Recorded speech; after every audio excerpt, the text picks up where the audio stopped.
All right, everyone.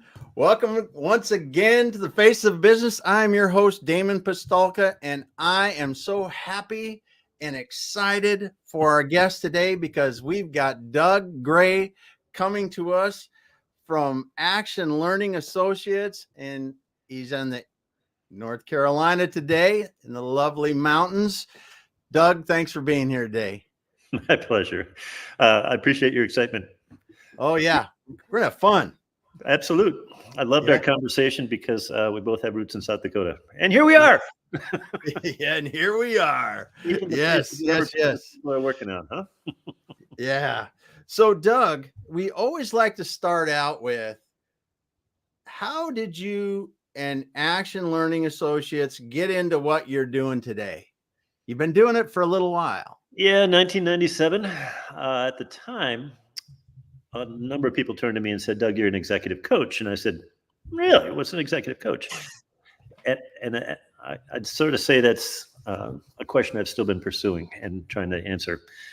So the short answer is I've evolved in the last, whatever it is, 30 years with different kinds of clients, in part because of business needs, right? So it used to be small business owners, and then it was larger business owners, and then it was complex family systems. And then it was family businesses and family enterprises, which are when there are multiple branches maybe that have different assets. And that's where I'm focused right now, is those family businesses and family enterprises. It's fun. It's messy. And it's a massive part of our GDP. Perhaps you know that. Quiz How question. much? How 20, much of 40, it is? 60, or 80%. What do you think, David? Any thoughts? What were my options? 20, 40, 60, 80, or 100% of our GDP in the US? I would be going in the 40% range. You're a little low, my friend. It's at least 60%. Depends on who you ask. So the wealth advisors who have a vested interest in having a higher number will tell you it's 65 or higher percent. So same question. What percent of our job growth in the US is tied to family-owned businesses? 20, 40, 60, 80? Oh, it's more than 60 on that, I'm sure. Now you're trending up. Yeah, you're right. Yeah. And if we were in another part of the country, it would be, or world, it would be even higher. But the bottom line is family businesses define most enterprises, most GDPs in every corner of the world. Think of Asia. Whatever country you're picturing right now in Asia, there's some family history and there's some tea house down the road that literally has 10 or 15 generations, right, of owners. Well, those are all family owned. It's that eldest son gets the farm. No, the eldest son gets the tea house in that example. In Italy, it'd be the winery. Here, it might be the manufacturing shop, or it might be the financial services shop, or it could be a franchise. Think about a lot of those owners. But that pattern has worked great, you could argue, if you're a white male, or if you're the male in the dominant culture in that country. It's not so good if you're a female, and not so good if in most cultures, if you don't know what your role might be. Let's imagine you've got 6 kids or 8 kids or 10 kids. Then it becomes a question. How do you look at succession over time? And let's imagine that generation 1, the founder, does really well and generates $100 million annual revenue business, whatever that means. Has a bunch of employees, whatever that means. Maybe it's 100, maybe it's 1,000, maybe it's 10,000 employees. Then what happens over G2? The kids look at dad or mom and they say, the founders were so pivotal in the growth of this business. And it doesn't matter what the business is, and it doesn't matter what corner of the country or world we're talking about. The Gen 2 will look at Gen 1 and say, thank you. What happens when it's Gen 3 or 4 or 5? Now you've got an exponentially larger group of people, right? Yes. It's called the cousin consortium, and it's also called chaos quite often, right? Because they don't know what to do.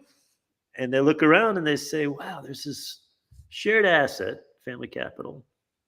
There could be money, but it may not be accessible because it could be tied up in trusts. So the next gens might be in their 20s or 40s or 50s, right? And they're holding their breath sometimes. Yes. So that's why I'm interested in this population so much. It's pivotally important. It's a massive part of our GDP and our economy. It supports a lot of jobs. And you may also know, I'll give you one more trivia question. All right. True or false? You know it's going to be true. True or false? We are in the largest wealth transfer in human history, at least $75 trillion. That is definitely true. You probably have some stories and other people on your system here that can provide testimonies Yes. about that Yes. wealth transfer. So you might think that it's all like the nasty stuff you see on HBO Succession movies, right? My wife thinks that. I think it's really not that way. No, it's not. However, those are the stories that are frequently told. Yes. And they have throughout history. The Godfather, Yes. Dallas. Do you remember Dallas? You and I are up Yep. in age. Yeah. Well, why is it that that story gets told? King Lear doesn't know how to pass on his assets to his children. When the reality is, X percent, let's say it's over 90% of wealth transfers happen quietly and easily. Hmm. Most of the time, succession happens quietly. Well, it may or may not be easy. Too much of our, let's go back to the farming agricultural roots in our country. Are most of the people in this call US based or? Yes. Okay. Yes. Most of the listeners are in the U.S. Okay. So everybody knows a story of some farmer who was really instrumental when they were kids and maybe didn't have any children who wanted to take on the farm. They had the land, maybe they had the machines, they didn't have the cash, and they didn't have the passion. So Hmm. what happens? In my family, all the kids go to the city. They get college educated. They realize they don't need to go. They didn't have one choice anymore. And instead of having whatever percentage of our economy was farm based, it's now what, Hmm. 3 to 5% or something? It's really Yeah. small. Yeah. Massive change. Well, from my seat, what that tends to mean is that farmers don't know how to pass on the assets to their kids. And you've probably seen this a lot. So aggregators will come in and they're venture capital backed, they're private equity backed. And I hope I'm not upsetting any of your listeners. But the fact is, they don't care so much about family capital. They don't care about the local church or the park or the community or the Nope. hospital. Nope. So, one reason I'm passionate about this conversation is that every country is built on that social capital, it's called. And to the extent that we don't own it privately anymore as much, we are breaking up the fabric of America, the fabric of every country. It needs to be privately owned and it needs to be locally owned to as much as possible. Hmm. So there's a little bit of a political rant or angle or whatever you want to say. Yeah. When I think Well, about it tax, is. There's a massive change, and this is both when you look at business legacy, you look at land or farming legacy. It's all changing a lot because in your local HVAC company down the street that's been in there for 3 generations is now being bought by the private equity group that doesn't change the name, but they're owned by somebody else that's yep, different motives. They don't sponsor the little league team every year. They don't keep their employees when there's a little bit of trouble in the economy like the local owner would. And yep. then you look at the farmland in the United States, the biggest holders of farmland in the United States, some of the richest people that and some of the countries that are outside of the US own land in the United States. That's true. And farming is such a dramatic example. You and I can Yeah, relate to it yeah. because we have those shared geographic roots from our childhood. But what about manufacturing? It used to be that manufacturing made in America, made in the USA, Hmm. was the brand, right? Yes. And not only because it was good quality, but it was also a way to perpetuate those family businesses in local communities Manufacturing's still a huge percentage of the family-owned businesses. Don't get me Yeah. wrong. And it's under threat because Mhm. they're being acquired in the same pattern. Yes, they are. Yes, they are acquired and combined and all this other stuff. Yep. Yep. So the question often becomes, what does a business psychologist do? Yeah. Yes. You talk to hundreds of people a week, and so do I. Well, when we see the same pattern happening again and again, I tend to ask, how can I help these people? To be clear, I was in the Methodist church in that small town throughout Minnesota and South Dakota and rural New York because my dad was a Methodist minister. So I was the kid in the front row with my brother and sister, and we were all being watched, right? Yes. Social capital is not an abstraction for me. And when I think about all the wealth that contributes to churches and the arts and charity, it has to come from a sound financial network. Has to. Financial capital and family capital are intertwined, just like my fingers. Mm-hmm. So when I looked around, I asked, what is it that the next gens need to know? In other words, how do they need to behave? Yes. And the short answer was nobody had a short answer. So there are theories, there were psychologists who had explored other kinds of businesses, but it's different when you work in a publicly traded company. And it's different if dad's the boss or grandpa's the boss or your uncle is the boss, right? I keep using masculine pronouns because that's common, more common than not. Yes. So anyways, I reached out and did a 360 research project, which essentially identifies 50 behaviors, 50 things that people could do if they wanted to succeed in their career. And globally validated it, didn't make up a thing, and it's all based on the feedback that we got in that research. The model is basically, how does the individual fit in the world? How does the individual fit in a family? I've got kids. I think you've got kids. Mm-hmm. It's the ancient pattern, right? That's also the basic roots of what's called industrial organizational psychology, IO, is individual organizational. So you can't see this well, but the gist is that's the model. Here's the individual, and here are the three roles that are commonly talked about: ownership, family, and business roles. Kind of like three rooms in a house. Mm-hmm. You go in the front porch, you go in this room, and you talk in the kitchen with the family. You go in the, say, dining room and talk with the owners. And then you go out in the porch with the business leaders and you get it done. Those are the three rooms. Yeah. The fourth room that we adopted in this model is down here, and that's the learning system. Psychologists know that people either are open to learning or closed to learning. If you're open to learning, it's called a growth mindset, and there's a bunch of research Mm-hmm. related to that. It's why people might be listening to this conversation. They have a growth mindset, they want to learn, they've got questions. The other kind of folks are fixed. I have a fixed mindset. Damon, I've got a fixed mindset about a lot of things because I don't understand them. Like, I don't understand opera. I don't understand martial arts. I don't understand a lot of political stuff. And I probably won't. I just don't have the intellectual capacity to understand it. Yes. But there's other stuff I do care about. And that's, how do we help business leaders learn the skills that they need? And so essentially we created this process and asked 7 different groups to rate Doug, let's say, on Doug's behavior in that family business. Well, people never get this feedback in their career. Yes. They don't get it in publicly traded companies. So it's eminently valuable. In fact, it's rare because it's an anonymous process and it's confidential for that person. So the 7 rater groups are a bunch of board members, a bunch of owners, a bunch of managers, a bunch of peers, a bunch of direct reports, a bunch of family and friends, because they're the ones that keep us going.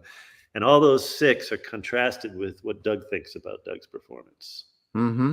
Let's imagine 20 people participate in this process. And they do it this way, and they do it this way, and we talk, and I collate the data. And I ask them 3 questions. What should this leader start doing and stop doing and continue doing? And I take notes in a really fancy system like this. Yep. Combine it with their digital notes, and then I edit and provide for them that feedback because they never get it in their careers. So that's the 360 process. Now, I don't know if you're a behavioral psychologist or experienced in this, but does that explanation make sense? The explanation makes sense because, leaders in general don't get that kind of feedback. And Ever. in a family business, there's even different dynamics where they would not make it even less common that they would get it. It's a pattern, isn't it? Yeah. We're motivated by fears, that oldest part of our brain. So if Uncle Bob, for instance, said something nasty about your daughter, we've got daughters, about my daughter Yeah. 20 years ago, I'm going to remember what Uncle Bob said. I heard a story in my last call about somebody who said, I didn't go into education because Uncle so and so told me not to, and he had been a teacher for a bunch of years. He discouraged me, and then we haven't talked for decades. And I thought, ay, because I know all these people. And I thought, what a discouragement for this person who's a wonderful educator. She's Hmm. gifted in that way, and that could be her calling. Well, if we always listen to the Uncle Bobs, the negative voices, back Yes. here, we're going to be fear-based. Well, let's migrate a little bit. Let's talk about wealth advisors who used to say, your job is to protect the assets. Don't pay as many taxes as you think you ought to, whatever that might mean. Hmm. And here's the trust, and here's the loophole, and here's the process so that you don't have to fulfill your obligation, which led to a lot of fear-based decisions about how do I protect the assets from the government or from giving, from philanthropy. Now we've migrated. We kind of had to. This thing called a certified financial professional, CFP, emerged in part because so many wealth advisors misbehaved. Hmm. They didn't act in my best interests or your best interests, right? Hmm. That's called moving in a different direction. In my world, it's called positive psychology. How do we flourish? In other words, how do we take the assets and generate multi-generational value over time? And another example would be this giving pledge that you probably heard about. Warren Buffett and others have pledged to give 50 or more percent of their assets away. That's a good notion. They haven't done it yet. So in our lifetimes, let's hope in the next decade or two, we're going to see more and more of this actually happening. So that when, I forgot her name, Bezos's wife, what's her Oh, name? yes. I forget her name, but she pledged a bunch too. Yep. And she pledged it often to women organized and owned nonprofits, right? Who really aren't capable of handling another million or $10 million because they don't have the infrastructure to support it. Hospitals do, universities do, and they'll take the philanthropy. But we need to be careful that we're distributing these assets in a careful, intelligent way. So that led to peer groups. And basically, last December, I don't know, Q3, Q4 of 2023, a client said, Doug, would you please create a peer group for my son and a non-family business leader in our company? And I said, of course. So we sold and marketed and delivered 2 peer groups and a whole process. All of Hmm. this is described at nextgenpeergroups with an S.com. People can go there and see how it works. But here's the deal. People who are those next gens are often really impatient. They want to respect the elders, but they're tired of waiting. Hmm.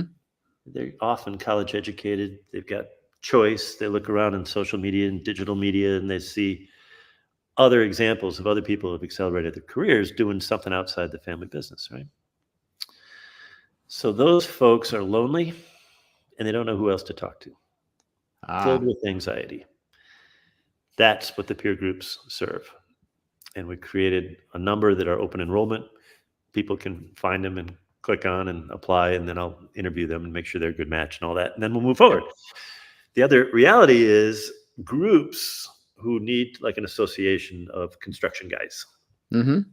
or roofers need to retain their members. It's a massive problem. I used to run a Hmm. nonprofit in DC. I've worked with ARP and the Red Cross when those folks are, and they're super well funded, right? But Hmm. when they look at their employees, they struggle often. How do we develop and retain the best? Mm-hmm. That's what peer groups can do. So we created another model that supports the associations, that helps them develop and retain people who not only learn the skills they need to be better business people and develop the social collateral that they need. It's called social capital, but also they show up at conferences. So now we've got a end metric, right? We can see Yeah. who shows up at the fall conference and the spring conference, and we'll have a pre-event day to accelerate their learning. So I think Yeah. the thread here is 360 assessments accelerate individual learning often. Peer groups accelerate individual learning or association or team learning within a certain profession. Does that make sense? Yes. Yes, it does. It does, because like you said, we need to get that feedback, and then we need to learn to be able to continue developing so we can become better leaders and really the next generation. So when you're in these family businesses, what are some of the things that if someone's listening today that you run into often that they might go, that's me? Yeah. Well, there are a number of things that come to mind. There are archetypes or patterns that I see again and again and again. Mm-hmm. One is I never knew my parents were so difficult, and I come to realize that everybody's parents are difficult. I don't mean to sound like a therapist, but there's a degree of this anonymity. We don't talk about various kinds of abuse. The other day I had a video recording with a G7 150-year-old company and a woman who said that to me. There are different forms of abuse. Could be physical, could be verbal, could be professional. Mm-hmm. Could be emotional. And we see this playing out. It's called generational abuse. So if, for instance, there's a history of criminality or suicide or violence or drug or alcohol addiction, you name it, down the line, that's a pattern that often recurs, just like cancer and diabetes. Mm-hmm. We see these as transgenerational patterns. So I plot them with folks. I use software. One of the best is called Geno Pro, Geno, and help people look for those patterns so that they can see the bad stuff. And then I go to another website and have them look at the good stuff. And I'll endorse this, viacharacter.org, Via Character.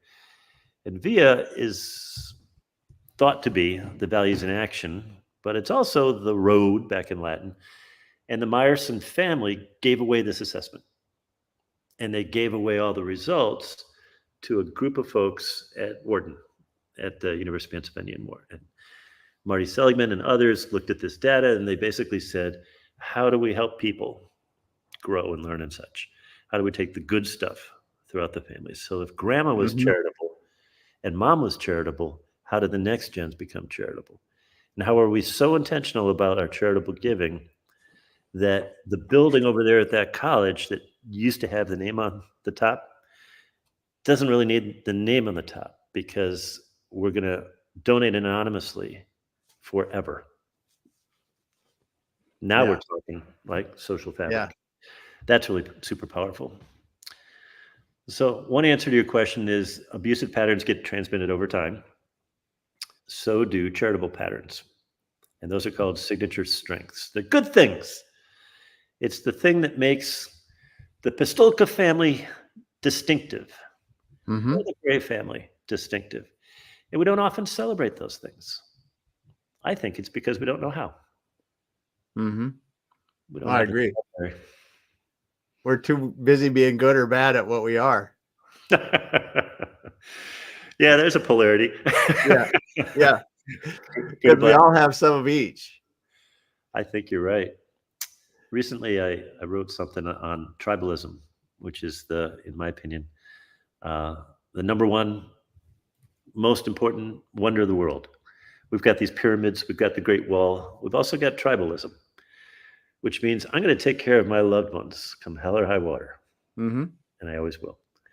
So when I think about how our tribal interests enable us to take care of our neighbors and take care of those who maybe live nearby but aren't as neighborly as we wish for whatever reasons. That's what informs a lot of our decisions and a lot of our uh, behaviors that Hmm. sometimes we're not so smart. We don't really think with this part of our brain.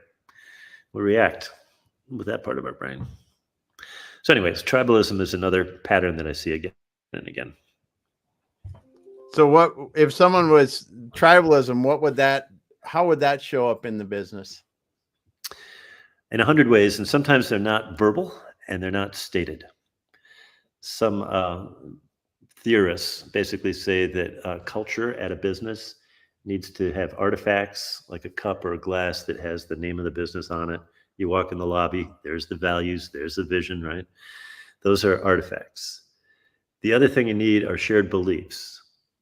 It's good and noble to work for or with Doug Gray. That's a shared belief. And the third thing are unstated assumptions. The unstated assumption is I'm going to work with Doug or his team so that I can accelerate the best things in our business. Boom. It's out there. We just haven't named it.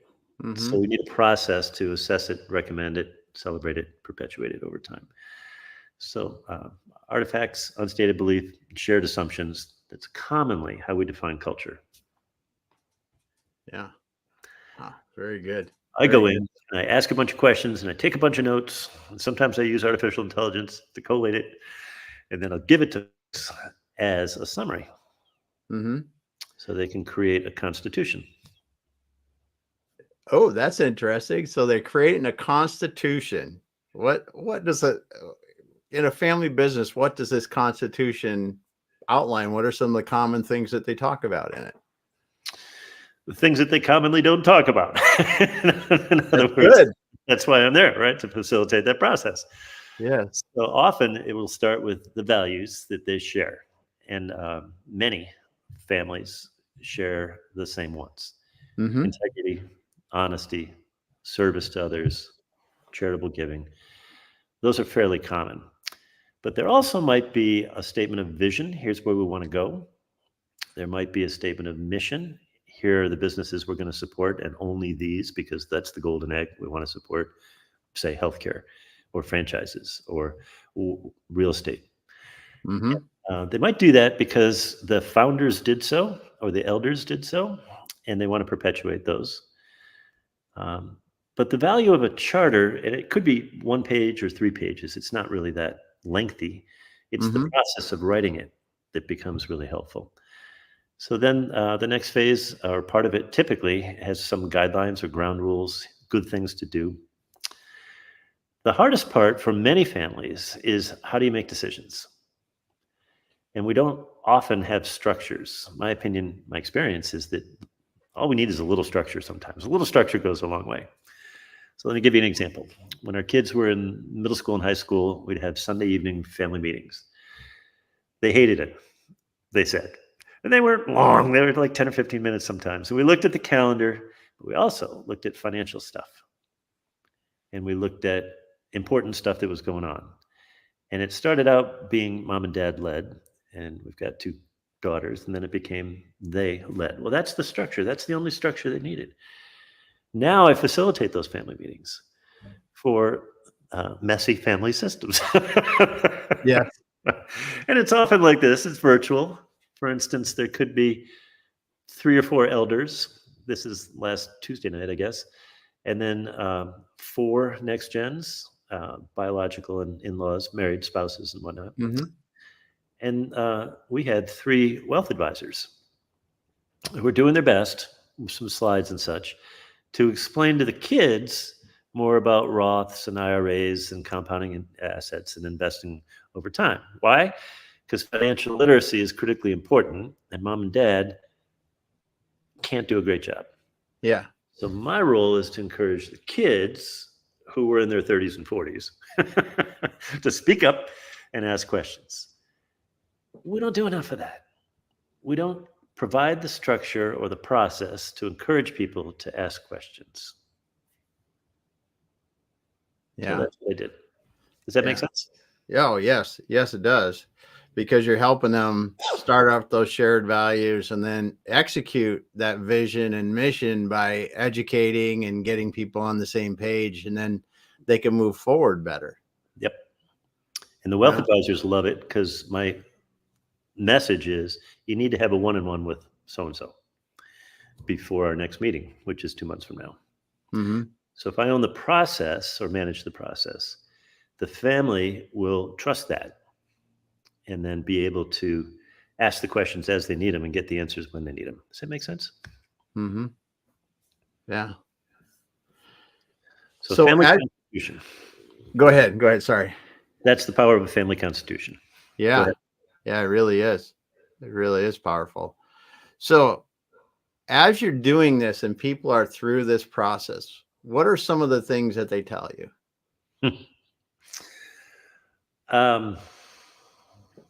I'll never mention names because I've been in this business since 97. Yeah. But the patterns do repeat again and again and again.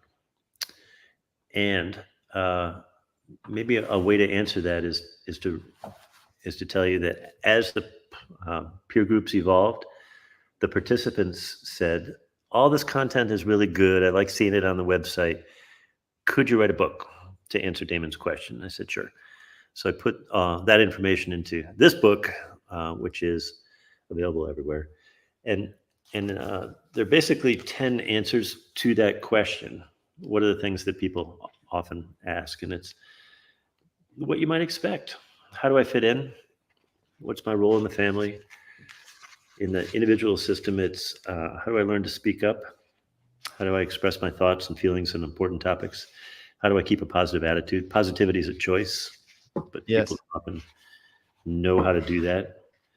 In the family system, I'm just going to read them for you. How do I keep confidence is about family business wealth. It's so important. It's like a critical concern. Mm-hmm. Another story might help. So a few weeks ago, I was with a client at the country club. They served us lunch. A couple of the elders were there for lunch, and then the elders left. So there are 10 or more next gens, all G3s and G4s, if I remember right. Well, I used this book, and I gave it to them, and I used some of the content and walked through some of this and asked, to what extent do you keep confidences about family wealth? And they said, well, as a matter of fact, let's model that for you, Doug. And they went around and all stated, do you have any conditions or confidences that you need to share to the room before we convene this meeting? In other words, have you kept secrets, or do you have any vested interests in the nature of the conversation today that would preclude you from openly participating? Oh, it was beautiful. I was so excited. And I applauded them because not everybody does that. But when they do that, it forces them, reminds them to keep it there and leave it there. Mm-hmm. The flip side is when some bozo during COVID who is not being paid and has a price freeze for his employees posts on Facebook the new pool or the trip to Italy or the new, fancy. Yeah. Yeah. Yeah. I wish I made this up, but those are true examples. Yes. So family wealth needs to be private, and it always will. And what that leads to often are family offices. Are you familiar with family offices? Yes. Yes. Are your viewers? Explain it a little bit if they aren't. They're sexy. You probably know that. Essentially, a family office used to be a way for some advisors to manage the family assets, and it used to be financial only. Mm-hmm. It's evolving. Yeah. In part because the millennials are saying, I care about my mental health and these other investments in donor-assisted funds that grandpa may not care about, or this political group that I know grandma's not going to approve of. So they want it discreet, but they want it done. And family offices also will look at a way to pool their resources. So a single family office serves the Gray family. We don't have one, but I'll make one up. Yeah. A multi-family office would be the Gray family and the Pistolka family and 7 other families, let's say, Mm-hmm. because then there are more assets, and they can look at our insurance needs, Yes. our capital assets, our property, healthcare. And they can Mhm. pool those resources so that you know you're fine and you know your dogs and cats and pets are fine. Mhm. So as family offices evolve, their needs are becoming holistic, and the team approach is what we're seeing more and more and more. So instead of calling your one advisor, like your wealth guy or your private wealth advisor, and instead of that person saying, "Yes, of course we can help you," they can't. The Merrill Lynch guys only sell for Bank of America products. Yes. So they need to turn to their estate lawyer, and then they need to turn to their business psychologist, and they need to Mhm. turn to a cadre of, let's say, 6 or 8 vetted people, experts who can support their needs over time. That's a trend. So Yeah. we're going to see even more of that ahead. Yeah, and they've been around for a long time, but like you said, they um, really have evolved into a lot more than what they were, because it was all, back in the day, a decade or more ago, or 2 decades ago, it was just taking care of the money. It's like invest in the money. You might have a lawyer in there or something like that, but now it really is more holistic because they're teaching the next gens some things. They're involving people like you. They're worrying about, as you say, health, well-being, where the money's going, because it's changing over the generations, where they want the money to go and how they want to, where they want to invest the money, Exactly right. and philanthropically, how much is going philanthropically over the, it's just, it's really interesting to see that change. Another related piece that we haven't talked about yet is what we're modeling in a live webinar, and that's digital trust. Yeah. So the 20 and 30 somethings are more digitally trusting than kids our generation, right? You and I Yes. have here. Yeah. What that means in business commonly is that they expect access to the financials. They want digital transparency. Owners may or may not want that. Hmm. Passive owners may not want it. Active owners who have voting rights expect it and need it to be kept confidential, right? Yes. So what happens when there's a leak in a family business, or a board comes to learn something, or worse, there's a cyber attack? Yeah. So I want to make sure that folks are clear on this. Family owned businesses are sitting on assets and have low security. Yeah. It's kind of like posting on social media that you're traveling in Greece, which means your home is Yep. unsecure and a target, right? And don't do that. I can tell you that I've had clients who are really smart lose $1 million because of cybersecurity fraud. Same client, 2 weeks later, lost a second million. The FBI is involved, the banks are involved, the companies are involved, the insurance companies, because they've got primary insurance and then they've got ransom insurance, which is never Hmm. adequate, Yeah. all of which has increased 800% in the last 12 months. We're going to see more and more of these attacks on family owned businesses. Just, it's terrifying and it's inevitable. We're going to Yes. see it in our political campaigns, right? We're going to see it with AI. We're going to see it in all kinds of ways, which are uh, going to be problems. How's that? Yeah. Yeah. And it is one of these things that you can go a long time without a problem, and it's not a problem until it is. And then when it is, it's really bad. And, Exactly. So my you know, guy, who had the same thing happen in 2 weeks apart, lost $1 million and then a second million. What do you say to that? Oh, I'm sorry. They did more rigorous security stuff than you can imagine. There's a bunch of protocols and good things that we all ought to be doing.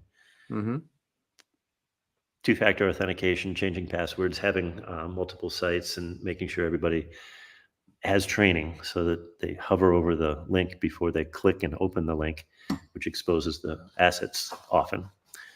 Those are things that we could train everybody. We could teach them on a weekly basis, and we could. There's bunches of programs for doing so. But maybe it's a requirement. mhm, yeah, yeah. And maybe it's another reason too that these family offices may become more prevalent too, because and yet just the data stays there in some way somehow, because Okay, it's just such a scary thing. it's it's a reality that the data will stay there. The other day, I was at one of those clients, and they video recorded me with somebody.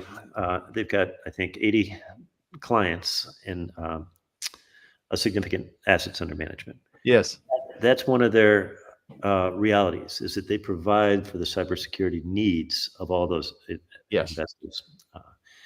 And they expect to do so for generations. It's not like you go to your local, I don't want to pick a name. Yeah. Just, but but you are expected to work with a system that will know your needs and your family values, and why you shouldn't release certain information to certain people at certain times. And all that's written down, and it's part of the governance protocols, and it enables people to make smart decisions over time. yeah. That's great. I mean, it's a great thing, because when we talk about, we're here today, we're talking about this preparing this next generation of leaders for this leadership transition. It really is being aware of cybersecurity. It is changing the way that we operate in light of these kind of things. It is understanding, as you said, if you've got something going on, you're, like you said, I got a new pool putting in my house. It's really nice. And something else is not going. It's that training to say, you don't put that up there. That's just not the right thing to do. And because in the past, well, first of all, let's just look at the founders of these companies. They never had to deal with it. No. Were not born in the digital age. A lot of them. We grew up in the age before cell phones, right? Yep. And now we have a completely different operating environment around us every second of every day.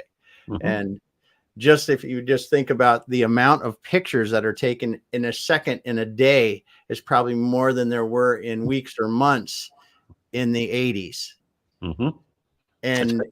And it's something that we have to deal with. And we didn't have social media, and we didn't have the cyber threats that we do now. It requires a completely different approach.